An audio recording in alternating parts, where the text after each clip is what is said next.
नमस्कार, मैं हूं निशा शर्मा और आप देख रहे हैं राष्ट्रीय जगत विजन न्यूज। दुबई में फंसे भारतीयों की वतन वापसी शुरू हो गई है।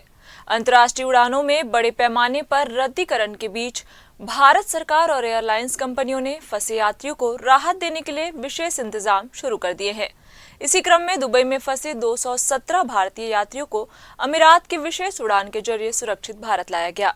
बीते 2 दिनों में भारत में 760 से अधिक इंटरनेशनल फ्लाइट्स रद्द हो चुकी है, जिससे हजारों यात्री विदेशों में फंस गए हैं।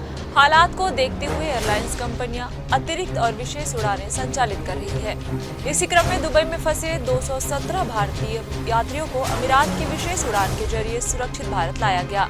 यह फ्लाइट चेन्नई पहुंची, जहां यात्रियों का स्वागत किया गया। लंबे इंतजार और अनिश्चितता के बाद घर लौटे यात्रियों ने राहत की सांस ली। अधिकारियों के अनुसार स्थिति सामान्य होने तक जरूरत पड़ने पर और विशेष उड़ानें भी चलाई जा सकती है, ताकि विदेशों में फंसे भारतीयों को जल्द से जल्द भारत लाया जा सके। सबसे बड़ा कदम इंडिगो ने उठाया है। कंपनी ने सऊदी अरब के जेद्दा से भारत के लिए आज 10 स्पेशल राहत उड़ानें संचालित करने की घोषणा की है। इन उड़ानों के जरिए भारतीय यात्रियों को स्वदेश लाया जाएगा, जो फ्लाइट कैंसिल होने के कारण फंसे हुए थे। दूसरी ओर एयर इंडिया ने भी मस्कट से भारत आने जाने वाली उड़ानों को फिर से शुरू करने का फैसला किया है, जिससे खाड़ी क्षेत्र में यात्रा कर रहे यात्रियों को राहत मिलेगी। इस खबर में बस इतना ही। देश प्रदेश की खबरों से अपडेट रहने के लिए हमारे चैनल को सब्सक्राइब करें और नई खबरों की नोटिफिकेशन के लिए बेल आइकन जरूर दबाएं। नमस्कार।